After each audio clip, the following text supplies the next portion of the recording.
इससे पहले अपन animal kingdom में कुछ लेक्चर्स कर चुके हैं, ठीक है, जिसमें हमने बेसिक क्लासिफिकेशन पढ़ लिया था। लास्ट लेक्चर में हमने किंगडम पोरिफेरा और निडेरिया पढ़ा था, ठीक है। लास्ट में हमने निडेरिया के कुछ एग्जांपल्स वगैरह थे वो भी देख लिए थे, ठीक है। आज जो हम स्टार्ट करने वाले हैं वो है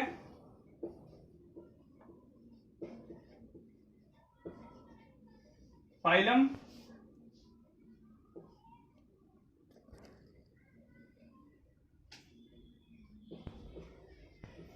टिनोफोरा, ठीक है। आज हम फाइलम टिनोफोरा स्टार्ट करने वाले हैं। सबसे पहले तो फाइलम टिनोफोरा के जो ऑर्गेनिज्म होते हैं उनको कॉम जेलीज भी कहा जाता है, ठीक है। अब हम इसका डायग्राम देख लेते हैं। ये है टिनोफोरा का मॉडल ऑर्गेनिज्म। इनकी जो ये बॉडी होती है इस पे सीलेटेड कॉम्प्लेट्स पाए जाते हैं 8, ठीक है। नंबर फिक्स होता है और क्वेश्चन ये भी पूछ लिया जाता है कितने कॉम्प्लेट्स पाए जाते हैं, तो इनके 8 सीलेटेड कॉम्प्लेट्स पाए जाते हैं, ठीक है। और tentacles if present 2 in number, या तो टेंटिकल्स होंगे ही नहीं, ठीक है, और अगर होंगे तो कितने होंगे, 2 होंगे, ठीक है। सीलेटेड कॉम्प्लेट्स 8 होते हैं जो कि हेल्प करते हैं, हेल्प इन मूवमेंट, ठीक है। ये है। अब इसके कुछ बेसिक कैरेक्टर्स के बारे में पढ़ लेते हैं। सबसे पहले तो मरीन,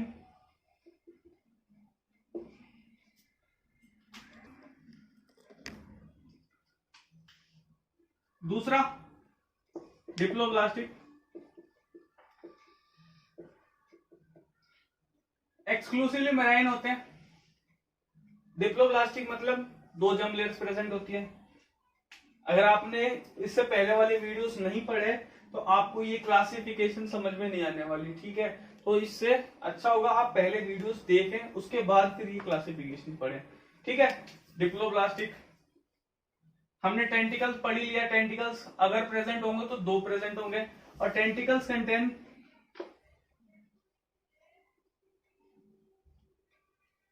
लेजोसेल्स,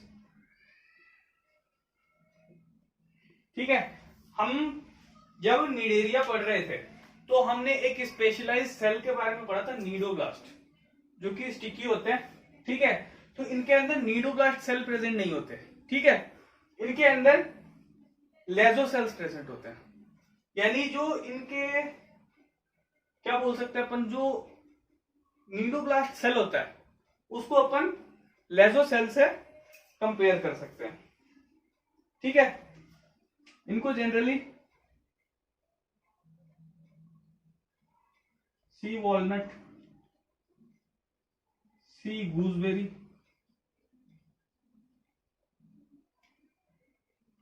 कॉम जेलीज एटसेट्रा नाम से जाना जाता है, ठीक है।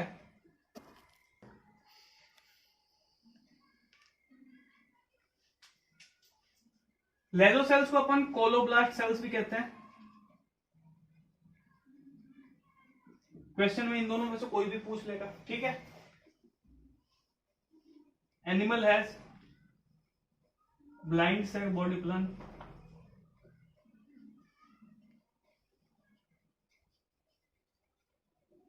अब ब्लाइंड सेल बॉडी प्लान क्या था ये भी अपन ने पढ़ा था बेसिक क्लासिफिकेशन में, ठीक है। फिलहाल बेसिक क्लासिफिकेशन में इतने करते हैं, अब इससे आगे देखते हैं, ठीक है। अब बात करते हैं डाइजेशन की। तो इनके अंदर डाइजेस्टिव सिस्टम जो होता है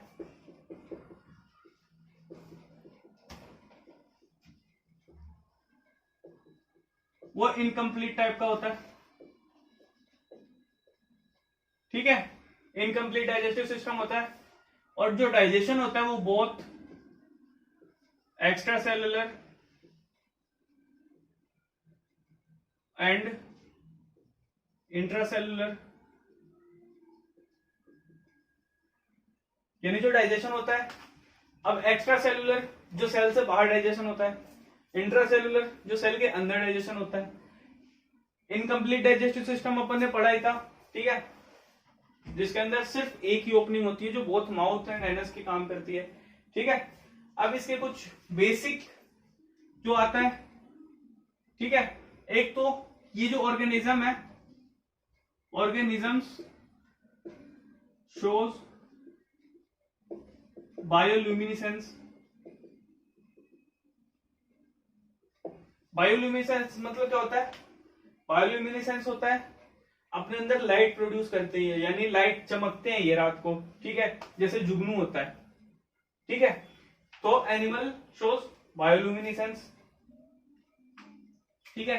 अब अगर रिप्रोडक्शन की बात करें तो ओनली सेक्सुअल रिप्रोडक्शन होता है,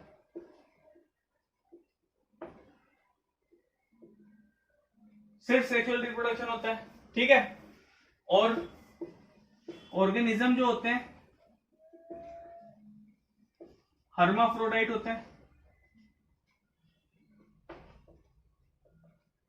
हर्माफ्रोडाइट का मतलब अपन ने क्या पढ़ा था? हर्माफ्रोडाइट वो एनिमल्स होते हैं जो बोथ मेल एंड फीमेल का काम करते हैं, यानी जो ओवम और स्पर्म दोनों प्रोड्यूस कर सकते हैं, ठीक है। वो ऑर्गेनिज्म कौन से होते हैं? हर्माफ्रोडाइट ऑर्गेनिज्म होते हैं, ठीक है। सेक्सुअल रिप्रोडक्शन पाया जाता है, हर्माफ्रोडाइट होते हैं जो एनिमल्स होते हैं वो, ठीक है। इनडायरेक्ट डेवलपमेंट होता है,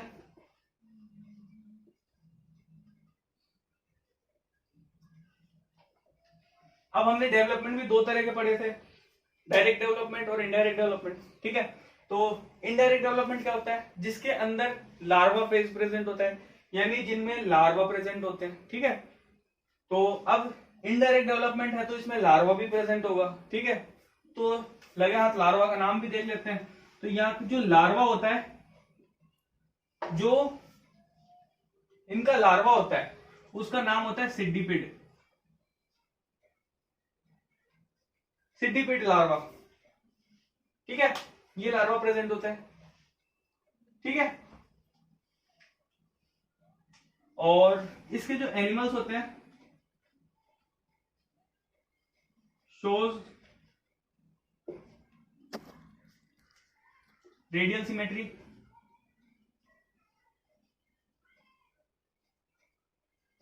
हमने बेसिक क्लासिफिकेशन में सिमेट्री भी पढ़ी थी, ठीक है, जो 3 तरह की सिमेट्री होती है। तो ये जो टीनोफोरा होते हैं वो रेडियल सिमेट्री शो करते हैं, ठीक है।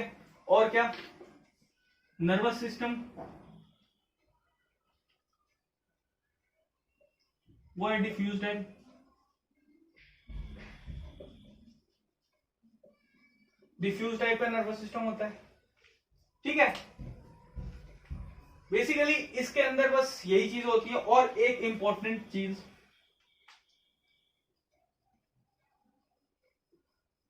स्टेटोसिस्ट,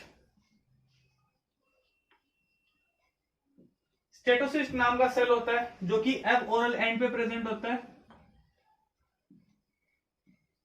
प्रेजेंट एट एब ओरल एंड, ठीक है। और बैलेंस H2O, ठीक है, वाटर को बैलेंस करने के काम आता है, ठीक है। प्रेजेंट क्या होता है? एब ओरल एंड पे प्रेजेंट होता है, ठीक है। अब इसके कुछ एग्जांपल्स देख लेते हैं अपन। ये कुछ एग्जांपल्स हैं टीनोफोरा के। सबसे पहला प्लूरोब्रेशिया, जिसको सी गूसबेरी कहा जाता है, ठीक है। उसके बाद बिरोय, जिसको स्विमिंग आई ऑफ कैट भी कहा जाता है। और यूक्लोरा रूब्रा, ये इतना इंपॉर्टेंट क्यों है? क्योंकि ये जो है यूक्लोरा रूब्रा, इसके अंदर नीडोब्लास्ट सेल प्रेजेंट होती है। और जो जितने भी टीनोफोरा के ऑर्गेनिज्म है उनके अंदर नीडोब्लास्ट सेल प्रेजेंट नहीं होती। नीडोब्लास्ट सेल की जगह कोलोब्लास्ट नाम की सेल होती है, जिसको लेजो सेल्स कहा जाता है, वो प्रेजेंट होती है, लेकिन नीडोब्लास्ट प्रेजेंट नहीं होती, ठीक है। लेकिन यूक्लोरा रूब्रा में नीडोब्लास्ट सेल प्रेजेंट होती है, ठीक है। तो यहां पे अपना टीनोफोरा एंड हो रहा है, ठीक है। अब आगे देखते हैं फाइलम प्लेटीहेल्मिन्स।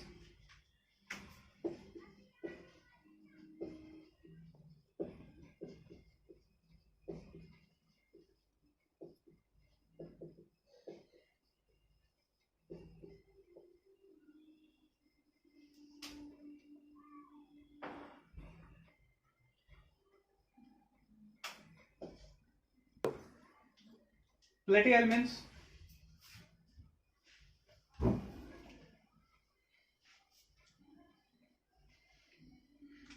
इनको फ्लैटवर्म्स भी कहा जाता है। फ्लैटवर्म्स, अब इनको फ्लैटवर्म्स क्यों कहा जाता है? क्योंकि इनकी जो बॉडी होती है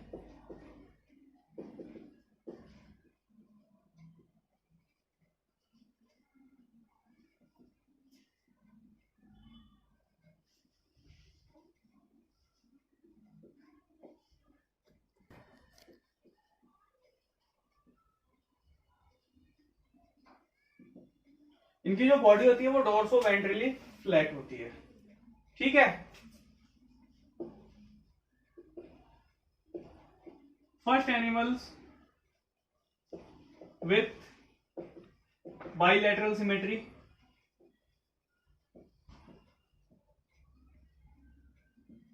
हमने पहले पढ़ा, सिमेट्री हमने पहले पढ़ लिया है, ठीक है, पिछले लेक्चर्स में। बाइलैटरल सिमेट्री, ठीक है, आसिलोमेट,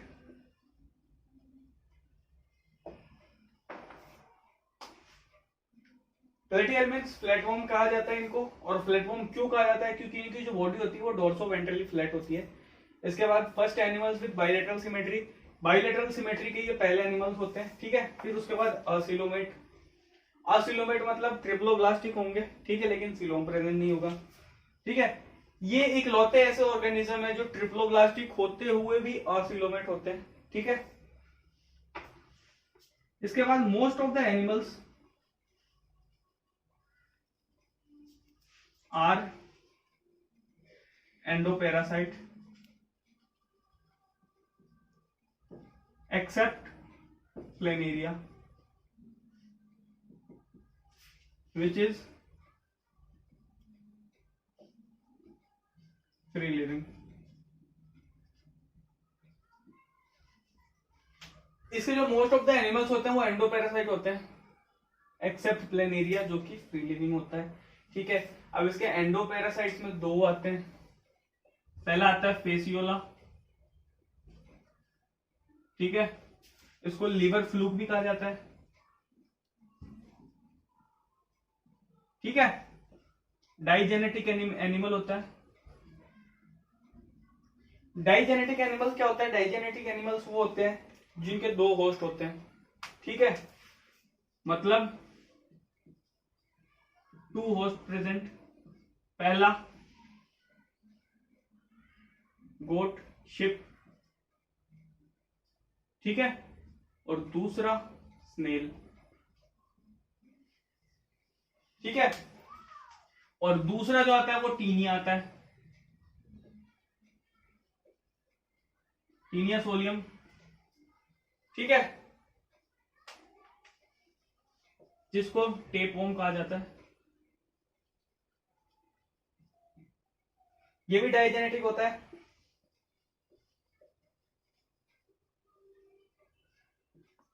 पहला होस्ट पिग, दूसरा होस्ट ह्यूमन,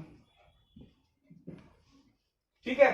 इनकी लाइफ साइकिल अपन आगे पढ़ लेंगे, फिलहाल ये ओवरव्यू, ठीक है। चलिए अब आगे देखते हैं। अब आता है डाइजेस्टिव सिस्टम।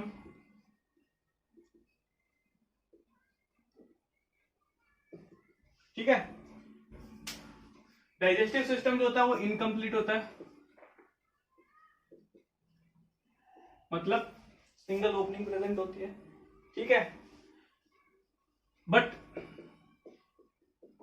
इन टीनिया, टीनिया इसका जो एनिमल है उसमें जो डाइजेस्टिव सिस्टम होता है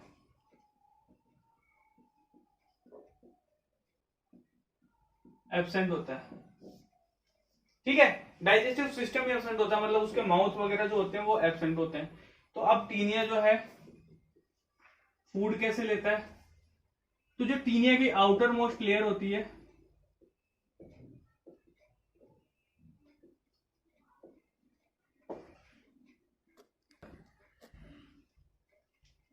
उसको टेग्यूमेंट कहा जाता है, ठीक है। इस लेयर से ये जो है डाइजेस्टेड फूड बाई होस्ट, ठीक है। ये जो लेयर है, जो टीनिया का जो आउटर मोस्ट लेयर होता है टेगुमेंट, जो कि थिक लेयर होती है, ठीक है। इस लेयर से जो होस्ट होता है उसका, यानी जिसके अंदर टीनिया है, वो उसके डाइजेस्टेड फूड को एब्जॉर्ब करता है, ठीक है। टीनिया का अपना कोई डाइजेस्टिव सिस्टम नहीं होता, लेकिन वो होस्ट के डाइजेस्टेड फूड को अपने अंदर एब्जॉर्ब कर लेता है, ठीक है। और बाकी सबके अंदर डाइजेशन इनकम्प्लीट होता है, ठीक है। अब डाइजेशन के बाद क्या आता है? एक्सक्रीटरी सिस्टम, ठीक है। तो जो अपना एक्सक्रीशन होता है takes place by flame cells, ठीक है, जिनको सोलेनोसाइट्स भी कहा जाता है, सोलेनोसाइट्स। और बहुत सारे जो फ्लेम सेल्स होते हैं वो प्रोटोनेफ्रीडिया पे प्रेजेंट होते हैं, यानी जो बहुत सारे फ्लेम सेल्स होते हैं वो जहां प्रेजेंट होते हैं उसको बोलते हैं अपन प्रोटोनेफ्रीडिया, ठीक है। अब सबसे पहले तो इनका नाम फ्लेम सेल्स क्यों पड़ा? तो जो ये सेल्स होती हैं, जो सोलेनोसाइट्स होते हैं, इनके जो सीलिया जो हैं वो फ्लिकर करते हैं, यानी इधर उधर मूव करते हैं, तो वो फ्लेम की तरह, एक कैंडल के फ्लेम की तरह दिखते हैं, इसीलिए इनको फ्लेम सेल्स कहा गया है, ठीक है। अब लास्ट में अपन पढ़ते हैं reproductive system.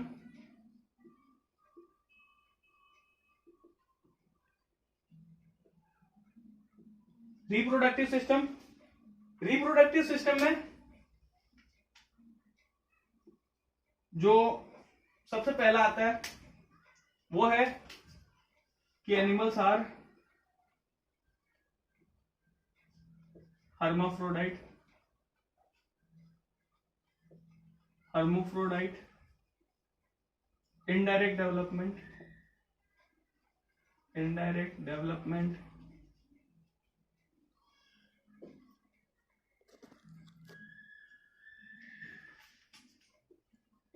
internal fertilization,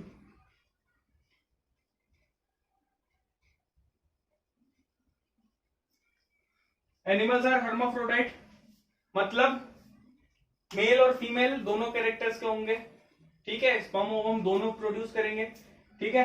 indirect development क्या होता है? जिसमें लार्वा प्रेजेंट होता है, ठीक है, लार्वा प्रेजेंट होगा। इंटरनल फर्टिलाइजेशन, यानी इसमें जो फर्टिलाइजेशन होगा वो बॉडी के अंदर ही होगा, ठीक है, एक्सेप्ट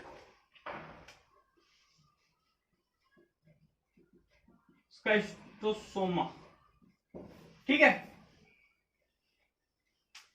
ये जो होता है डायोसियस होता है, मतलब हर्माफ्रोडाइट नहीं होता। हर्माफ्रोडाइट को अपन मोनोशियस भी बोलते हैं, ये डायोसियस होता है, ठीक है। इसमें जो लार्जर मेल होता है, larger male carries female in gynaecophore, ठीक है। ये इनका रिप्रोडक्टिव सिस्टम भी यहां पे ओवर हो गया, ठीक है। अब आगे देखते हैं, ठीक है। ये लाइफ ऑफ फेसियोला। सबसे पहले तो इन्फेक्टेड शीप होता है, ये जो इन्फेक्टेड होता है, इन्फेक्टेड शीप क्या करता है? फीसेस जो है ना पॉन्ड के पास डिस्चार्ज करता है, ठीक है। तो इन्फेक्टेड जो शीप होता है उसके अंदर फर्टिलाइज एग्स होते हैं उसके फीसेस के अंदर, ठीक है। फिर जैसे वो फीसेस को डिस्चार्ज कर देता है, सबसे पहले तो इसमें एक इंपॉर्टेंट बात ये है कि जो फीसेस है ये पॉन्ड के पास डिस्चार्ज होने चाहिए, ठीक है। अगर ये पॉन्ड के अलावा कहीं और डिस्चार्ज होता है तो वहां से लाइफ साइकिल खत्म हो जाती है, ठीक है। फिर उसके बाद जैसे ही फीसेस डिस्चार्ज हुई उसके बाद मीरासीडियम लार्वा बन गया। जो फीसेस के अंदर जो फर्टिलाइज एग थे वो मीरासीडियम लार्वा में कन्वर्ट हो गए। ठीक है, अब ये जो मीरासीडियम लार्वा है ये पॉन्ड के आसपास ही रहते हैं। ठीक है, तो जैसे जो स्नेल होता है, लिम्निया नाम का एक स्पेशल ये स्नेल होता है। ठीक है, लिम्निया नाम का जो स्नेल होता है ये इस मीरासीडियम लार्वा को इंजेस्ट कर लेता है। ठीक है, फिर इस लार्वा को इंजेस्ट करने के बाद जैसे ये बॉडी में जाता है, ये जो है ये स्नेल की बॉडी के अंदर का है। ठीक है, तो जैसे ही स्नेल की बॉडी में मीरासीडियम लार्वा जाता है वो अपने आप को स्पोरोसिस्ट लार्वा में कन्वर्ट कर लेता है। ठीक है, फिर स्पोरोसिस्ट लार्वा के बाद क्या आता है, रेडियल लार्वा आ गया। ठीक है, रेडियल लार्वा के बाद धीरे से जो भी ये अपना किया, इसके बाद ये इससे और मैच्योर होकर सर्केरिया लार्वा में कन्वर्ट हो गया। सर्केरिया लार्वा में क्या होता है, टेल प्रेजेंट होता है। ठीक है, फिर जब वो टेल की मदद से स्नेल की बॉडी के बाहर आ जाता है। ठीक है, अब जैसे ही वो बाहर आया उसका जो टेल होता है वो डिस्ट्रॉय हो जाता है। ठीक है, और वो स्टिकी मेटासर्केरिया लार्वा में प्रेजेंट हो जाता है। ठीक है, अब वो मेटासर्केरिया लार्वा जैसे ही बना वो आसपास के जो मतलब आसपास की जो भी ग्रीनरीज होती है उनके अंदर वो स्टिक कर जाता है मेटासर्केरिया लार्वा। ठीक है, और फिर उसको जो है हेल्दी शिप इंजेस्ट कर लेता है, और फिर उसके बाद जो शिप सफर होता है उस बीमारी को बोलते हैं लिवर रोट। ठीक है, तो शिप की जो बीमारी होती है जो कि फेसियोला की वजह से होती है उसको कहते हैं लिवर रोट। ठीक है, तो इसके अंदर बेसिकली 2-3 टाइप के क्वेश्चंस बनते हैं। सबसे पहला क्वेश्चन तो होता है infected stage, infected stage for snail.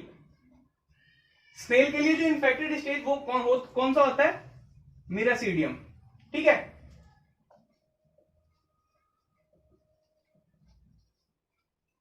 दूसरा क्वेश्चन आता है infected stage for ship. Ship के अंदर इन्फेक्टेड स्टेज क्या होता है, बेसिकली इन्फेक्टेड स्टेज से अपना मतलब है कि वो कौन सा लार्वा इंजेस्ट कर रहा है। ठीक है, तो जो स्नेल है अपना वो मीरासीडियम लार्वा इंजेस्ट कर रहा है, और यहाँ पे जो शिप है, जो हेल्दी शिप है, वो मेटासर्केरिया लार्वा इंजेस्ट कर रहा है। ठीक है, तो इन्फेक्टेड स्टेज फॉर शिप क्या हुआ, मेटासर्केरिया। ठीक है, उसके बाद जो दूसरे नंबर का एंडोपैरासाइट आता है वो होता है स्काइस्टोस्टोमा। ठीक है, इसका जो पहला होस्ट होता है वो मैन होता है और दूसरा होस्ट स्नेल होता है। ठीक है, इसके अंदर जो इसकी लाइफ साइकिल होती है उसके अंदर रेडिया और मेटासर्केरिया लार्वा एब्सेंट होते हैं। ठीक है, और जो इन्फेक्टेड स्टेज होती है ह्यूमन की वो तो सर्केरिया होती है, और infected stage of snail miracidium ही होती है। ठीक है, और स्काइस्टोसोमा की वजह से ह्यूमन के अंदर बीमारी कौन सी होती है, उसको बोलते हैं बिलहार्जिया या स्काइस्टोसोमियासिस। ठीक है, तो सबसे इंपॉर्टेंट इसके अंदर जो क्वेश्चंस आते हैं वो कैसे आते हैं, कौन से लार्वा स्काइस्टोसोमा में एब्सेंट होता है, तो एब्सेंट होता है ये 2 लार्वा। ठीक है, रेडिया और मेटासर्केरिया। ठीक है, और उसके बाद इन्फेक्टेड स्टेज वाले आ गए, है ना। कई बार ये भी पूछ लेता है कि ह्यूमन सफर्स फ्रॉम, तो इसका बिलहार्जिया या स्काइस्टोसोमियासिस। इसके बाद जो लास्ट एंडोपैरासाइट आता है वो होता है टीनिया सोलियम। ठीक है, टीनिया सोलियम इसका जो पहला, ठीक है, टीनिया सोलियम जो लास्ट एंडोपैरासाइट आता है। ठीक है, इसका जो पहला होस्ट होता है वो तो मैन होता है। ठीक है, और दूसरा होस्ट होता है वो होता है पिग होता है।